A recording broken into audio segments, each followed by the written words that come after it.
Also, another thing, and I'm sorry, Leon, breastfeeding. Oh, your shoulder smells like milk. That again. If you This find doesn't all go in, does it? I need to help. I mean, it would.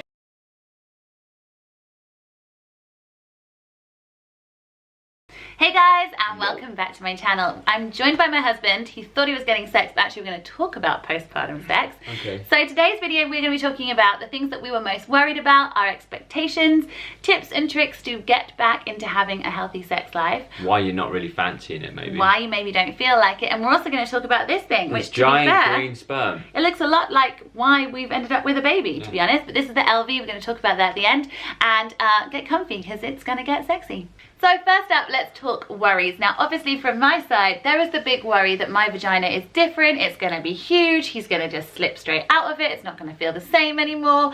Those were my worries, and that kind of puts you off, especially as I had 39 stitches, kind of worrying if it even looks the same, especially as my last memory of my vagina with anyone looking at it was the doctors and nurses going, shall we put that bit back there? And that bit, that was terrifying. What are your worries with sex? My major worries were actually preconceived from other people and other people's terrible experiences, where one of the main things I need to remember actually is context was not there, because some of the people who have slagged off their ex's vaginas after having children, they're not actually with that ex anymore. Right, okay. So it's actually more, anyway. They're just very negative about the whole experience of being with that person. So I heard somebody use the analogy of, it's actually, childbirth is like watching your favourite pub burn down. So, you watched your favourite pub burn down. Which is utter crap. So to be completely honest, my worries were that, yes, Carly's wonderful vagina was going to be absolutely ruined, and you know, all the classics that guys always talk about, it being like you're going to get lost in there and all that kind of stuff. It'll never be the same again. But yeah, and none of them were things that I naturally thought, oh, I wonder this or I wonder that. It was all purely from other negative crap coming in. So yeah, it was a bit of a surprise when we got to the labour, and I was like, well, they're a bunch of idiots, aren't they? So now let's talk about actual sex. So I think something that everyone needs to remember is the best sex you'll ever have is when you have communication and you have that trust with someone. That's why we have sex with walkie-talkie. What? No, we don't. I was talking about communication. So I would give a couple of tips. Let's throw out some tips there. First up, I'm not recommending alcoholism, but you know what? A glass of wine and plenty of lube. Fabulous. Not in the same glass, right? No, two different glasses. Be a very lubey glass of wine. But do you know what I mean? Like just a glass of wine, just relax, have like a date night, lots of lube, and date night with a new child. Date night with a new child. And also with the child, if you can, I mean, switch up your routine, because you know, I'm gonna be totally honest here. When I get to bed, I actually get a stomachache because I'm so nervous about my lack of sleep that I might be getting. So there is no point in scheduling in sexy time for the minute we've finally gone to bed. That's the point. Like, hold on, wait, I know you can't schedule, because I have to schedule in my head, because I've just got a working mum. Good old had a baby, modern romance. Well, I mean, I have to think, like, could I have sex today? Is there time? So not really. Wow.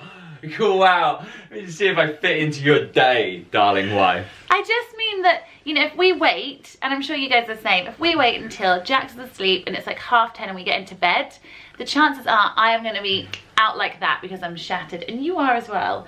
So it's more likely that if we would say, okay, Jax is asleep right now and it's like 3 o'clock in the afternoon. Let's film a video instead of having sex. Yeah, we're filming a video. Guys are stopping us from having sex. That we are far more likely to have sex then. And I think it's changing up your perspective of when to have sex. It's more like, yeah, when the kids are asleep and you fancy, instead of waiting for like a sexy night. Don't you think? Yeah, I agree. I think sexy nights will come back when Jack's in her own room, but I also, yeah, that's a huge one, is that as soon as little one is safe and able to turn themselves over and stuff like that, like Jax will be going straight in her bedroom, because it's not necessarily just down to the noise element, the fact that she snores and grunts like a pig every now and again. It's just when that beautiful little human is in the same space, it does change the atmosphere. It's the same reason I've never had dogs in beds or anything like that. Not that I think they're going to be judging went to lick you. Not that they're going to be judging my sexual prowess. But just having them in that environment, it's a completely different vibe. So I always think, yeah, getting the kids out when they're old enough is always good. So let's talk about lack of libido, because this is a really common thing and something that a lot of women feel pressure on, and it's a real thing. If you are breastfeeding, and I might be talking to you 2 weeks down the line, or I might be talking to you 2 years down the line, breastfeeding is like a natural contraceptive, and it does keep your estrogen levels low. Is it 100%? Like, is it no, like 100%? oh gosh, let's not put that out because someone might get pregnant if we say something, so I'm not saying that. But it does reduce your libido. So breastfeeding is just one of those things. Also, tiredness. I'm someone who, if I'm tired, I just really want to sleep. So that can reduce Funny it. that. Also, your food. I'm going to be totally honest. I found food really easy during the pregnancy, but trimester 4, I found food so much harder. You have less time because you've got a little person. You are way hungrier. And if you're not eating good food or you're not getting enough food, you're also not going to feel particularly Well, that's a huge thing as well, because you're actually in it about 400 extra calories a day if you're breastfeeding as well. So if you're breastfeeding and your food isn't optimal, your energy levels are going to be down here. Hormones are going to be all over the place, but at least you won't have a menstrual cycle. Yeah, that's true. It should be while you're breastfeeding and you don't get your period, so again, that's another sign that your body is not going to be feeling particularly horny. Also, another thing, and I'm sorry, Leon, breastfeeding. Oh, your shoulder smells like milk. That again. Do you see he's trying to be sexy and then boom, gone. Oh, that smells like Jack's mouth. Okay, there is also something called postpartum menopause, which is where actually you could be feeling pretty dry. Now, I'm going to be very honest. About 4 weeks ago, I said that to you. I went, babe, I feel really dry. And to which I said, I don't really know what to say to this. Yeah, there is, I think, I probably shouldn't have mentioned. That is something that I would say I would recommend lube it up. And don't worry if you don't feel as wet as you used to feel, it will come back, but breastfeeding just is one of those things. Dries you up. It just dries you up. God, it's just a real sexy thing. So one other thing I wanted to talk about, Leon knows I've been doing this every morning. You've talked about everything here. Is your pelvic floor is also very important. Now, some people say that after having a baby, they have the best orgasms, in actual fact. So it has been known that sex postpartum can be your best ever sex. One, everything's super sensitive. Yeah, everything's super sensitive. 2, you are way more connected to your partner because you've just been through something incredible. So you have just got, I mean, he's been giving me sexy kisses from the day we had Jax, and they have been phenomenal. So I have to say, actually, I feel way more connected. All up here. He's all up here. He's seen me in a whole different way, and now I feel that all my barriers have come down, and there's nothing that kind of terrifies me now, which then I feel makes you even more sexually open to stuff. So you might have the best sex ever. However, I do have one tip for you, and this actually is the sponsored part of this video, which I'm so proud to share. You guys know that I spoke about breastfeeding with the Elvie. Well, Elvie also have the Elvie trainer. Now, I was using this during my pregnancy. You guys will have seen this in my video, and I'm now an ambassador. And pretty cool. It is. It's really cool because, in all honesty, pelvic floor dysfunction is so common, and not just with people who've had a child, with people who haven't had a child yet. I'm seeing it more and more in the gym. Well, the thing is, it's like, I can obviously say this from a coach's perspective. You have to do your pelvic floor too. I have to clench them every now and again to make sure everything's switched on. But it's not necessarily the fact of dysfunction that, you know, is prevalent. It's the fact that people conceive it as normal.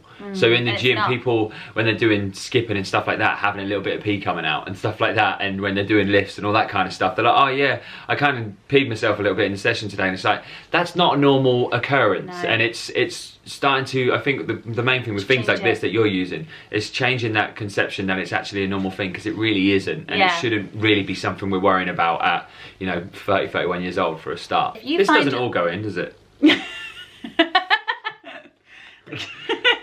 I need to. I mean, it would fit. It would have managed to fit a couple of weeks ago. So if you are peeing or experiencing any leaking when you're laughing, sneezing, coughing, dancing, skipping, any form of activity, that is not meant to happen. Now, obviously, if you've just had a child, there is some allowance there. You can even hold in a fart. I could not even hold in a fart. It was horrendous. So that is natural. However, it needs to be fixed. And if you haven't had a child yet and there is no other reason as to why that would be happening, then it is definitely something that you need to be fixing. So this is the Elvie. I'm going to run you guys through it super fast. I'm so proud of this. So this is actually the casing, what you charge it in. So this is the Elvie. It charges here, and this is the casing that it goes into. So if I was just to push this, it will come out, and this is basically what I am talking about. So as you can see right now, it's like a giant sperm. Yes. So in brutal honesty, when I was pregnant, I was using this one, which is smaller. Since having Jax, I've had to put the casing on and make it larger. Now that is because, and I'm going to be brutally honest, when I put this in without the casing, it fell straight out. That is where my vagina was at. This fell straight out. So what you do is you have an app that it connects to, and it's basically a game, which is why I love it. It's a bit like Super Mario. So you push it in and this stays on the outside, so it kind of just like goes in like this, and this bit is the only bit you'll see. It's kind of like a tampon, so you would pull this part out. And then with the app you go on and it basically, well, it shows you how to find your pelvic floor, and it's basically squeezing from your ass forward and lifting. Imagine kind of pulling something upwards, and then with the actual game it's got this little... Let's not all pretend we're not doing it right now.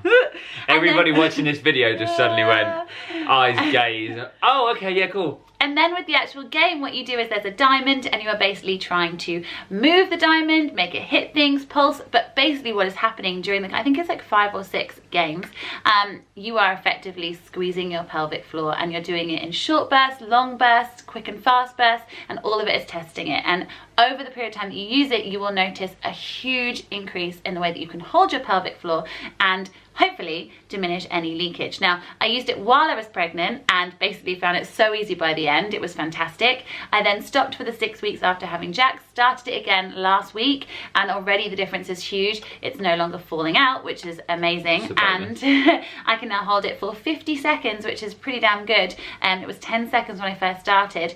And I think the week after next, I'm gonna remove the casing and see if I can obviously bring it back down again. So, you can hear Jack's crying.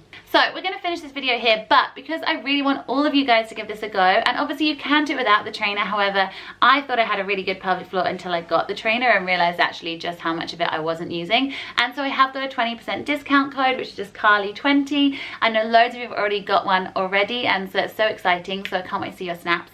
And if you have any questions on postpartum sex or just sex in general, we're more than happy to answer. I'm obviously the guru. Obviously the guru. Just, you know, don't be scared, talk about it. An honest, open forum is the best way. A little glass of wine and plenty of lube. There you go. Thank you so much for watching, guys. Bye. Bye-bye. Do you want to have sex now? Yeah. Okay.